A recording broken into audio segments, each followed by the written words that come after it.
Ya sekarang kita harus mulai, kalau pakai helm itu keren. Kalau di jalan tertib itu keren. Berarti Kalau ada marka jalan harus berhenti itu keren.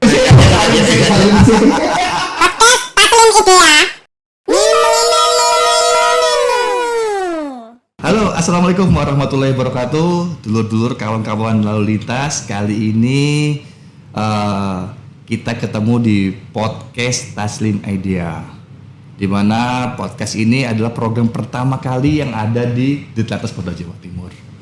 Khusus lagi hari ini kita ketemu sama yang punya ide, semua yang mempunyai ide-ide terkait dengan Taslim Idea. Om Lim namanya. Beliau ini tokoh ya, gagah, ganteng, dan juga beliau adalah Dirlantas Polda Jawa Timur. Langsung aja kita kepoin. Assalamualaikum Om. Waalaikumsalam warahmatullahi wabarakatuh. Sehat Om ya? Alhamdulillah. Nah, Om, ini kan podcast atau Taslim Media ini pertama Om, program yang baru di Ditlantas Polda Jawa Timur. Iya. Tapi sebelum itu kawan-kawan lalu lintas ini harus tahu Ya. Dirlantas Jatim ini sinten sih Om. Monggo Om, mainkan Om. Apa itu? Berarti perkenalan ini? Siap. Oh iya, saya Kombes Pol Muhammad Taslim, biasa dipanggil Taslim. Kurang lebih 4 bulan lalu lah saya jadi Dirlantas di Jawa Timur. Asli saya sebenarnya dari Sumatera. Sumatera Om ya? Iya. Wah jauh, Jauh. lumayan. Tapi luar biasa buat Jawa Timur Om ya? Ya kalau kamu jalan kaki ya panjang itu. Betul Om. Om, Ya. yang pasti kita ini Om, kita kan baru Om ini Om. Program Om Lim ini khususnya di podcast ini baru. Ya. Kondisi Om, ide kondi Om itu sebenarnya Om. Jadi gini, saya cukup panjang, saya ini kan 94, cukup panjang perjalanan. Oh 94 Om ya? 94, Wah, siap. artinya Sambo. Oh. Iya Pak Sambo kawan saya. Jadi cukup panjang perjalanan dinas ini. Ya jujur,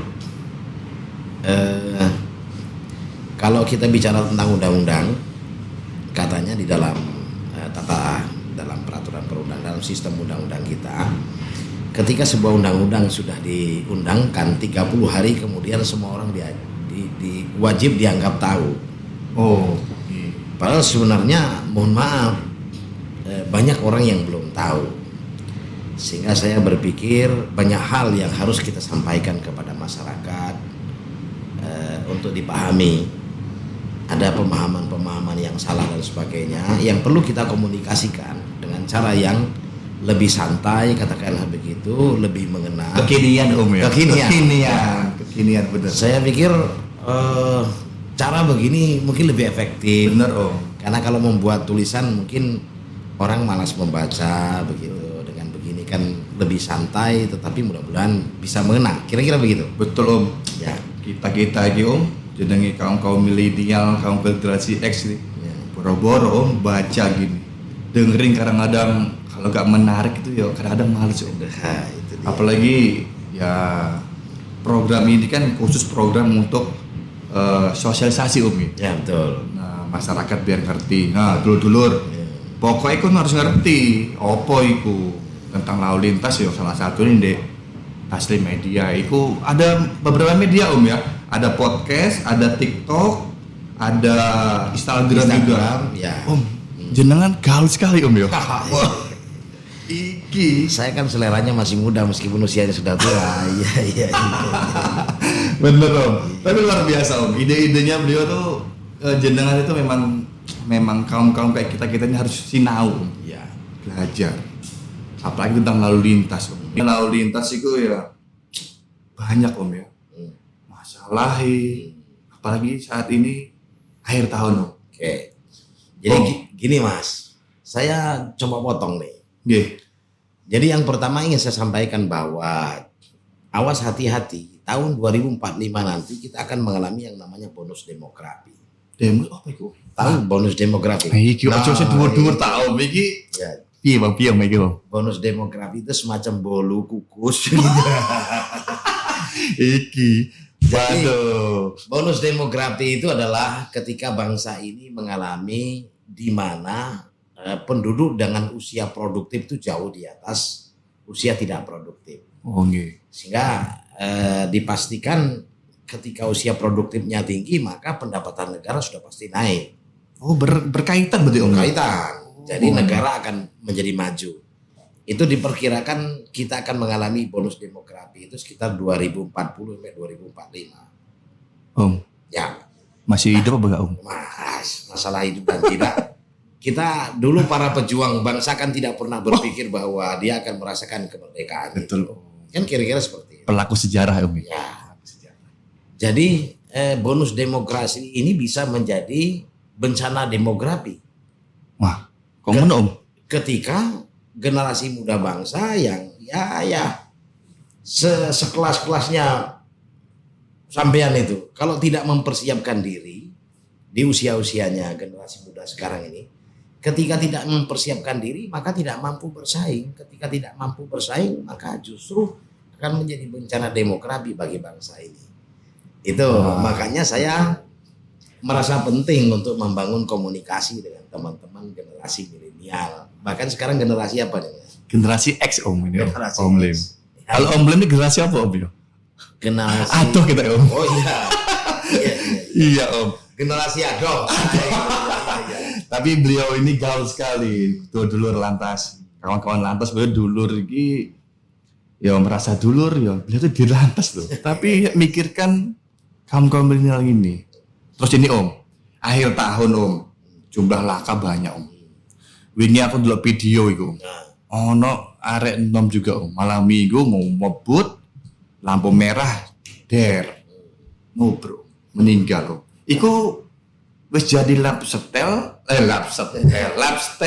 apa gaya hidup akhir tahun atau ya apa? Atau ada enggak apa namanya?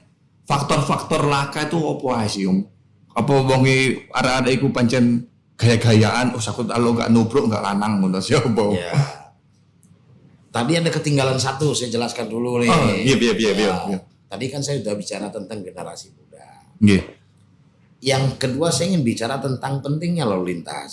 Pentingnya lalu lintas om. Ya. Berarti semua berarti om ya? Iya. Enggak kaum milenial, kaum menengah atau kaum yang sudah sepuh-sepuh om ya? Oke. Ya tadi sampean yang bilang bahwa kita harus paham dengan lalu lintas.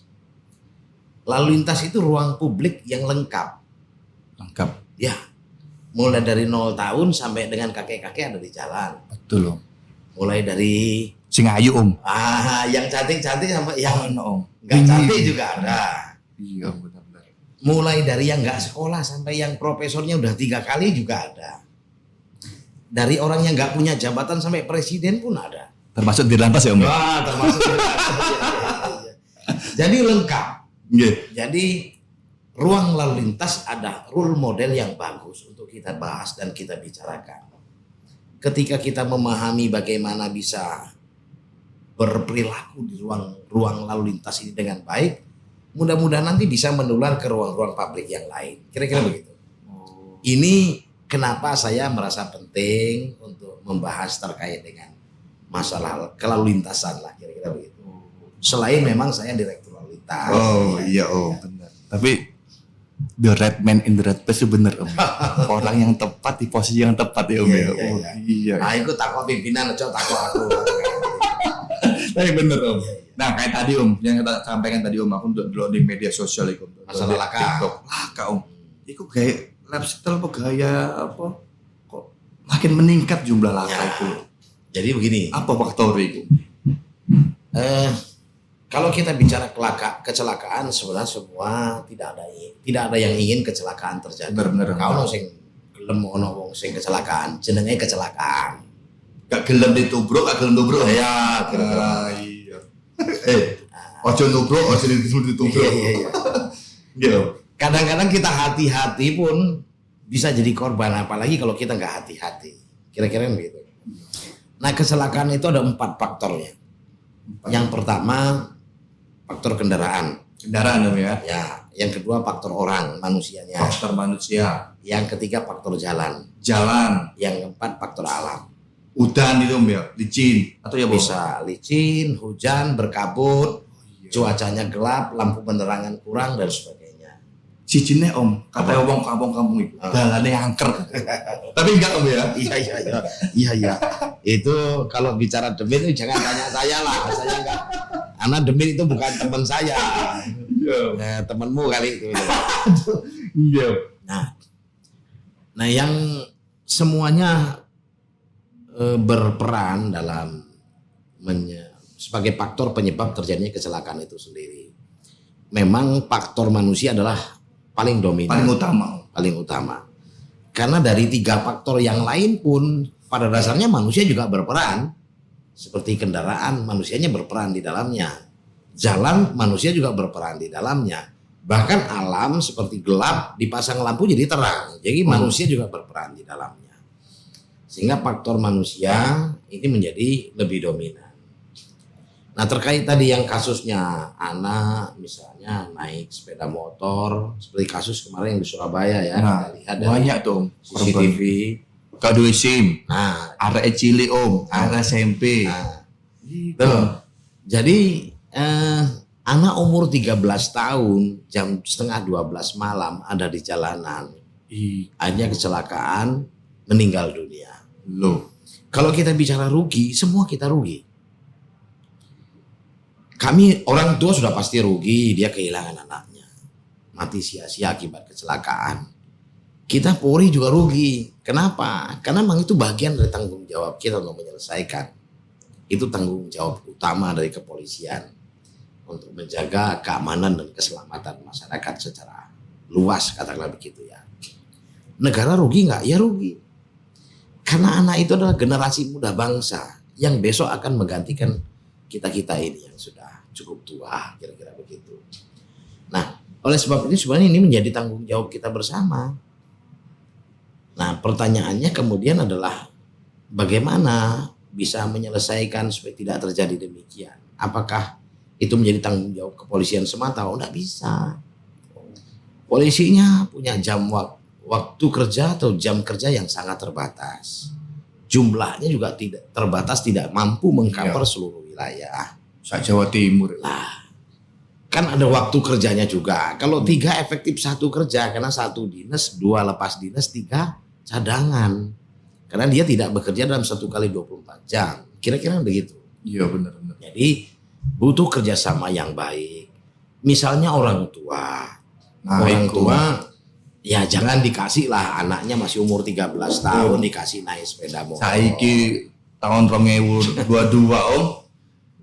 Ya apa Om Lip? Saiki enggak dikasih motor, katanya orang tua durhaka. Dikasih motor, anaknya jadi korban lah. Terus ya apa Om? Aneh enggak upaya lalu lintas ini mengingatkan ke keluarga, orang tua, apakah sekolah, ya apa Om? Penting gitu Om? Iya penting. Sebenarnya itu kan sudah kita lakukan. Oh, wis Om ya. Udah. Ojo betik kalau diomongi wong tua gak, iki Pak Dirlantas langsung ngomong kan. Dari tahun ke tahun kita punya program yang namanya Dikmas Lantas. Dikmas Lantas. Kita terus melakukan. Apa Dikmas kepanjangannya Om? Pendidikan masyarakat. Oh, masyarakat ya Om. Iya, itu kan ada programnya. Polisi ki ngono kerjane Om. Bukan begitu saja, kan ada bahagian kecil di antaranya. Itu ada kalau di Ditlantas itu ada di Subdit Kamsel. Nah, Subdit Kamsel itu banyak bidang kerjanya. Salah satunya adalah melaksanakan Dikmas. Nyampaikan ke orang tua juga dong. Bisa. Jadi datang ke sekolah, datang ke kuliahan atau ke universitas, datang juga ke tengah masyarakat untuk menyampaikan. Ada podcast lagi mereka. Ada podcast. Ya. Taslim Idea. Mudah-mudahan podcast ini juga ikut membantu. Pasti, Kira-kira seperti itu. Jadi butuh kerjasama yang baik antara semua pihak, termasuk misalnya dalamnya adalah orang tua. Semestinya anak umur 13 tahun kan belum boleh atau belum diizinkan untuk mengemudikan kendaraan bermotor. Kenapa? Karena ketika seseorang itu mengemudikan kendaraan bermotor di jalan, dia berpotensi membahayakan orang lain dan berpotensi membahayakan dirinya sendiri. Nah, butuh orang yang punya daya pikir yang cukup, wawasan yang cukup, kedewasaan yang cukup. Nah, kalau ukuran kita, orang itu dianggap dewasa kalau udah akil balik. Makanya kan syarat SIM itu minimal umur 17 tahun. Kalau belum 17 tahun kan nggak boleh. Karena dianggap pikirannya belum dewasa. Idealnya gitu. Idealnya seperti itu. Terus saiki Om, kalau saiki orang tua ya modelan saiki Om. Kita ngasih motor ke anak iso naik motor, orang tuanya bangga. Anakku iso naik motor akhirnya besoknya nangis Om. Tonggoku kayak ngono, kemarin tadi saya kayak gitu. Kalau gitu nyon sewu, kita bicara tentang agama nih. Yo. Ini ngait ke agama nih kan. Boleh nggak boleh nih? Omongan tua yo. Bismillahirrahmanirrahim. Bukan begitu. Jadi begini.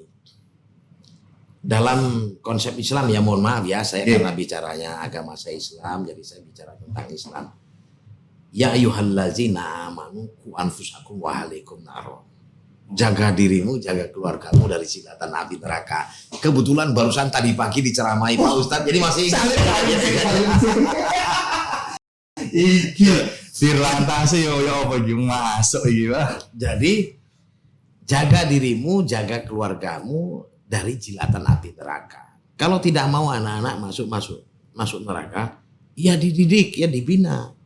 Enggak boleh orang tua takut dengan anak, enggak boleh orang tua tidak boleh orang tua diatur-atur oleh anak. Anak yang harus diatur oleh orang tua. Ikuti aturan mainnya. Oh iya, harus begitu.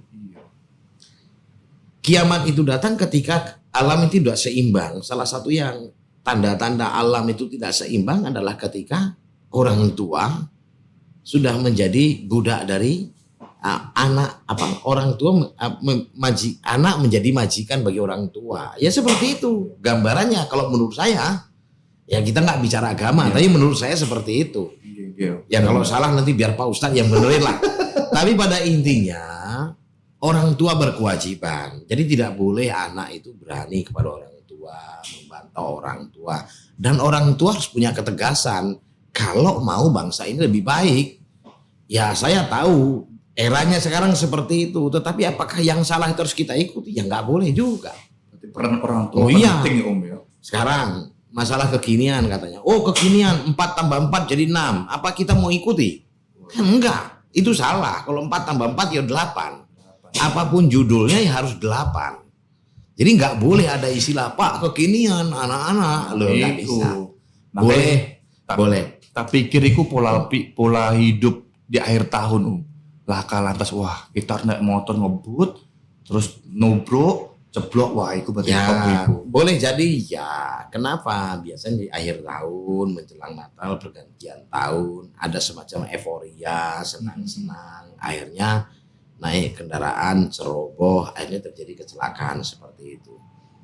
Nah, dari sisi kita sebenarnya Polri itu lebih kepada pemadam kebakaran ya. Artinya ketika sudah ada terjadi kecelakaan, kita baru turun melakukan penegakan hukum.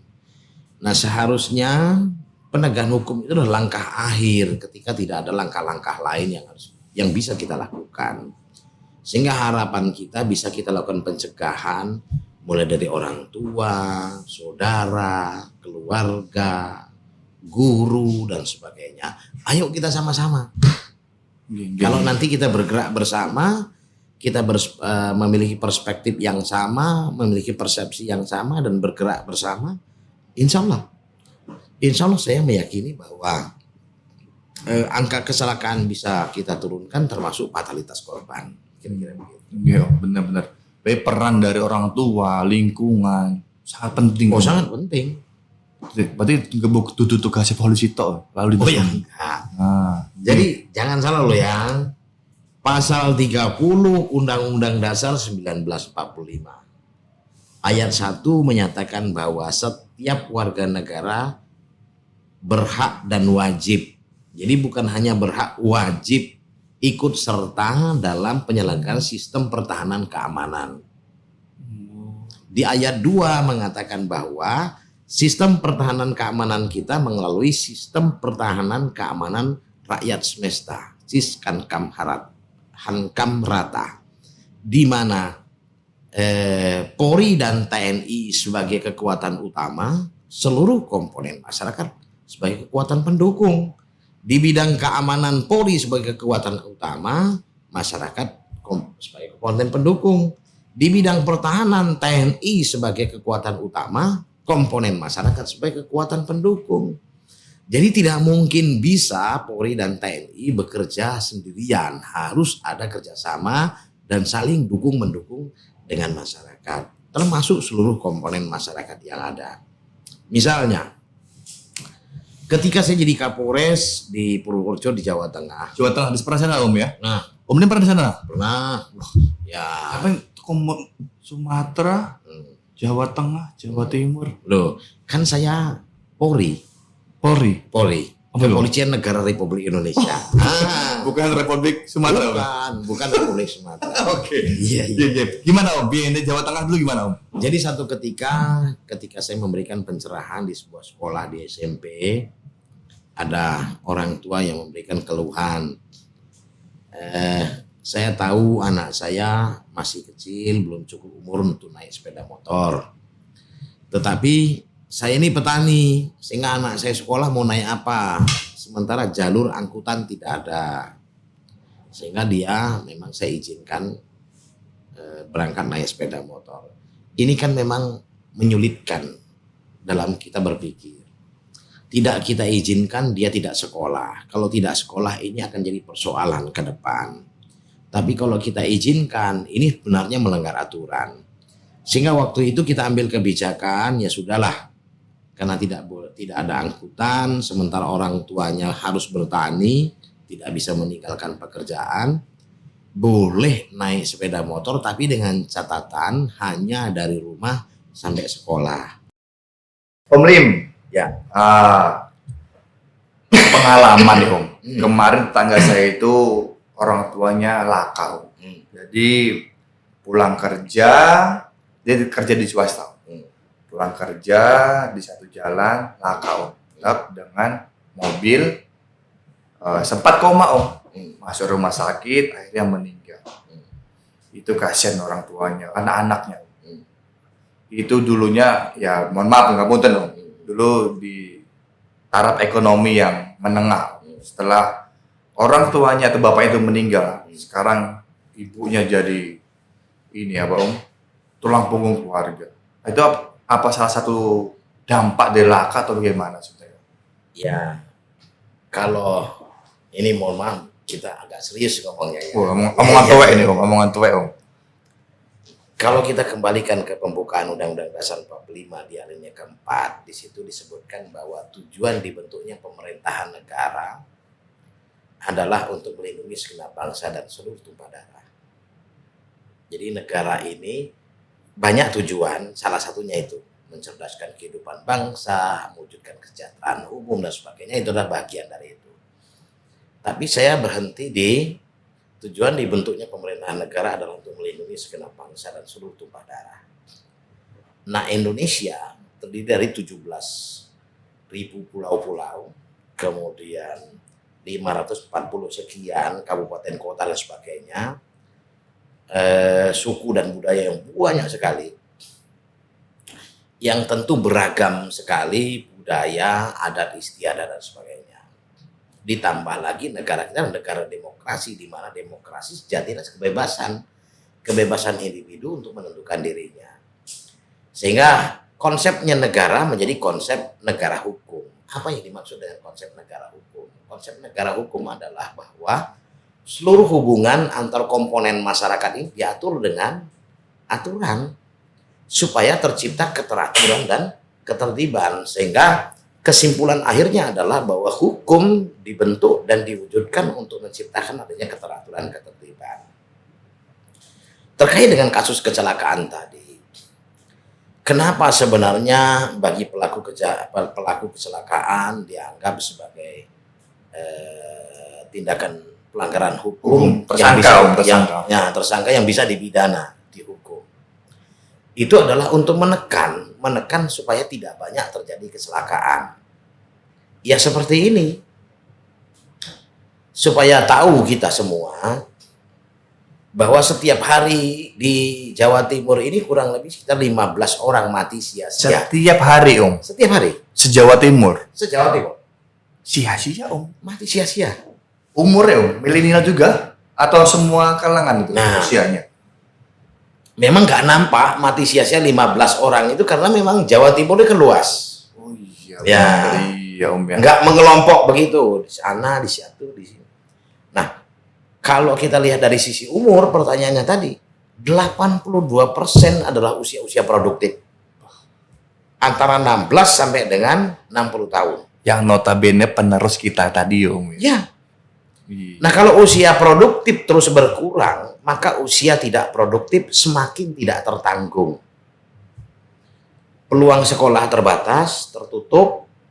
Kalau tidak sekolah menjadi bodoh, pengetahuannya terbatas. Kalau sudah pengetahuannya terbatas, dalam tanda kutip saya bilang tadi bodoh, maka peluang untuk mendapatkan pekerjaan yang layak juga terbatas. Dalam konsep Islam, kebodohan dan kemiskinan itu dekat dengan kekufuran. Dalam konsep kita bernegara, maka masyarakat kita yang terbatas pengetahuan, kemudian terbatas kesejahteraan, maka itu akan sangat mengancam bagi keberlangsungan kita, kehidupan kita berbangsa dan bernegara ini. Negara menjadi lemah dan sangat mungkin kembali untuk dijajah. Dampak Ini- dari laka itu. Oh iya, ini panjang ceritanya. Setidak-tidaknya dimulai dari keluarga tadi yang tadi disampaikan. Ketika orang tuanya yang tadi mampu bekerja, menghasilkan penghasilan yang bisa menghidupi keluarga, tiba-tiba meninggal sia-sia akibat kecelakaan. Akibatnya keluarga tidak tertanggung, tidak ada lagi payung. Akan hancur lebur. Ini kan jadi persoalan besar bagi kehidupan kita berbangsa dan bernegara ini. Oleh sebab itu, ya itu kita sangat konsen bagaimana caranya berupaya sekeras mungkin untuk bisa menekan tingkat kecelakaan, Fatalitasnya ya Om. setidak-tidaknya fatalitas. Kalaupun kecelakaan meningkat akibat dinamisasi masyarakat yang meningkat, akibat pertumbuhan kendaraan dan masyarakat meningkat, setidak-tidaknya fatalitasnya harus menurun. Jadi ya paling-paling kalau kecelakaan ya rusak-rusak ringan saja seperti itu. Iya Om. Tapi mudah-mudahan Meskipun itu tidak kita inginkan. betul Om. Itu kira-kira. Dengan upaya dari polisi lalu lintas khususnya Om ya, udah Ya. banyak kayak udah sosialisasi ke sekolah, ke masyarakat. Mudah-mudahan ya jumlah laka khususnya di Jawa Timur menurun Om ya. Fatalitas juga pasti menurun. Ya, jumlah polisi kan sangat terbatas ya. Tadi Ya. yang saya bilang ada 3 polisi lalu lintas saja. Efektif yang bekerja cuma 1. Betul. Yang 1 lepas dinas, yang 1 cadangan, naik dinas, yang 1 dinas. Jadi 3 saja efektif cuma 1. Belum yang dinas kena tipes Om. Semurone tak polisi. Semurone. Ya memang ada juga yang kena tipes ya ada gitu. Cuma maksud saya jumlah polisi terbatas dengan lingkup wilayah yang sangat luas. Sehingga kita sangat membutuhkan kesadaran hukum. Jadi masyarakat jangan pernah takut dengan keberadaan polisi, tapi takutlah dengan aturan itu sendiri. Aturan untuk ditaati. Ya, aturan itu tuh ditaati. Jadi jangan takut dengan keberadaan polisi, tapi takutlah dengan aturan itu sendiri. Misalnya selama ini kan ada adagium seakan-akan polisi itu hobinya menjebak masyarakat ya. Nah, yo. Saya dulu masih letnan 2 supaya Mas tahu saya udah kasar lantas lo gagah saya nih. Oh. Ya. sampai sakit segala. Oh, iya. Om Lim ya. Kasar lantas di jalur Pantura di Jawa Tengah. Dulu kalau saya ingat saya dulu Alas Roban sebelum ada jalan tol itu ada tanjakan, di atasnya ada pos.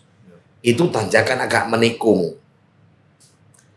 Nah, di tengah hutan jati. Nah, polisinya suka sembunyi di balik pos. Nah, Ketika ada yang melanggar terus keluar. iku bahasane kalau kami nongkrong di warung kopi iku polisi lumba Jadi enek itu langsung pelanggaran. Nah, ngono iku menurut jenengan dilantas si izin Nah. apa atau gimana? Nah, ini persepsinya harus kita samakan. Yang saya maksudkan menjebak itu sebenarnya begini, kalau ada letter S, larangan stop atau letter P dicoret gitu. Oke. Nah, itu ditutup koran atau ditutup plastik. Banyak ketoan. Nah, orang kan nggak tahu nih kalau larangan parkir, sehingga orang parkir di situ. Setelah orang parkir baru dibuka. Lah, Pak, Bapak melanggar. Nah, itu namanya menjebak. Iya Om ya. Benar. Nah, kalau yang seperti di Alas Roban, semestinya itu harus kita budayakan. Yang Ciloba tadi Om. Oh iya.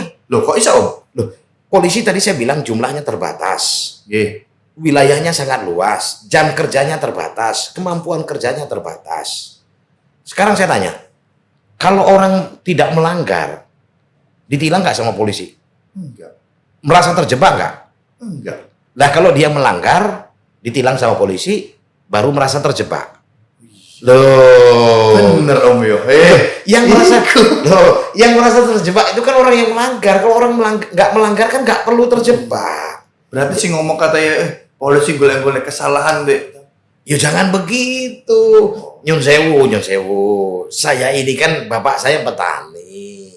Ibu saya petani, kakak saya juga ada yang swasta, ada yang pegawai negeri, bukan polisi. Saya kan bersumber dari polisi. Umur 21 tahun daftar polisi, masuk polisi. Iya Om. Saya jadi polisi setelah saya akil balik.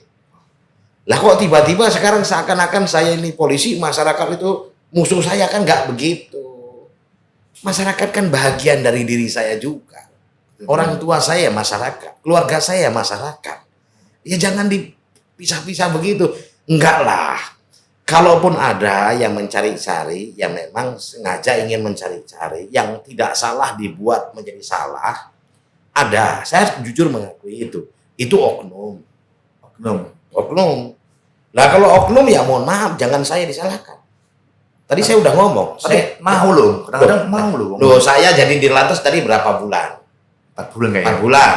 Iya. Loh, tiba-tiba saya terima anggota di sini. Dia nakal. Loh, kok tiba-tiba yang salah saya? Iya. Nah, kan saya baru 4 bulan di sini. Iya. Saya tetap merasa bersalah, saya bertanggung jawab karena saya adalah pimpinan. Tetapi jangan secara keseluruhan kesalahan itu ditimpakan ke saya dong. Loh, yang punya anak sopo? Iya. Salah-salah yang punya anak orang Surabaya. Masa yang salah saya? Bapaknya nggak salah, ibunya apa nggak salah, kakaknya apa nggak salah, adiknya apa nggak salah. Semua kita bersalah. Jangan-jangan sampean temennya, ya sampean juga salah. Kalau sudah tahu itu teman sampean salah, ya dikasih tahu. Bis. Loh, ya enggak, ini guyon. Iya. Saya nggak bermaksud menyerang, bukan. Tapi maksud saya kita buka wawasan kita berpikir, membuka logika kita bersama. Kita tidak bermaksud menyalahkan siapa-siapa dan tidak bermaksud membela siapa-siapa, tapi melihat ini secara lebih luas dari banyak perspektif. Saya analogikan ya, kalau segitiga sama kaki, kalau saya berangkat dari sini ya, naik ke atas untuk membentuk segitiga sama kaki. Kalau ini naik ke atas, lama-lama ketemu di atas, kan terbentuk segitiga sama kaki. Benar. Lah kalau yang satu naik, yang satu nggak naik, terbentuk mirip ringin dong. Loh, nggak bisa terbentuk segitiga sama kaki. Iya benar. Jadi maksud saya, ayo kita bareng-bareng. Pak Taslim salah nggak? Yo salah. Om Lim ya? Iya.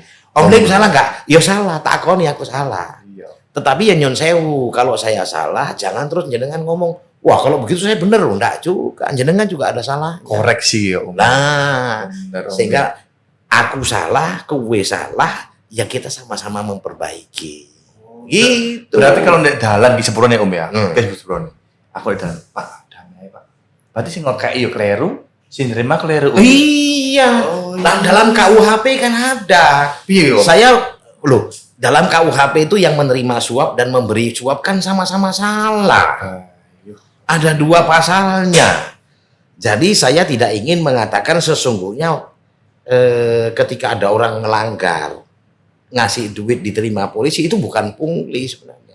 Itu namanya mufakat jahat antara petugas dengan pelanggar. Bisa dihukum nih Om, dua-duanya. Dua-duanya mestinya Berarti dihukum. polisi ini Om, kalau polisi kalau kesalahan Om di unit propos apa? Propam. Propam. Kalau masyarakatnya? Ya mestinya ya ke pidana umum.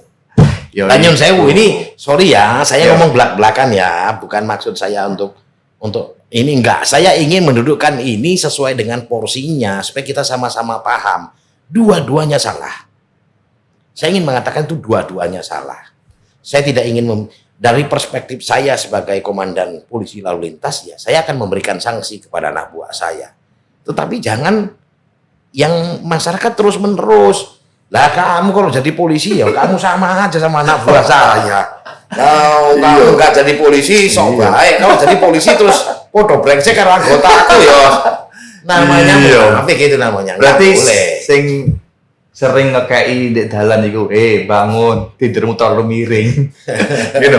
Terakhir Om. Ya. Aku pingin tahu mungkin pesan-pesan buat kaum milenial biar gak menjadi korban laka atau menyerahkan nyawa sia-sia di jalan tuh. Terakhir. Saya titip pesan lah sama hostnya nih, kira-kira. Mulai sekarang kita bangun lah. Melanggar itu nggak keren. Melanggar gak keren. Nggak keren. Jadi yang suka brong-brong, yang suka apa itu namanya trek-trekan, kebut-kebutan itu nggak keren. Gak musim ya. Nggak musim. Ya sekarang kita harus mulai kalau pakai helm itu keren.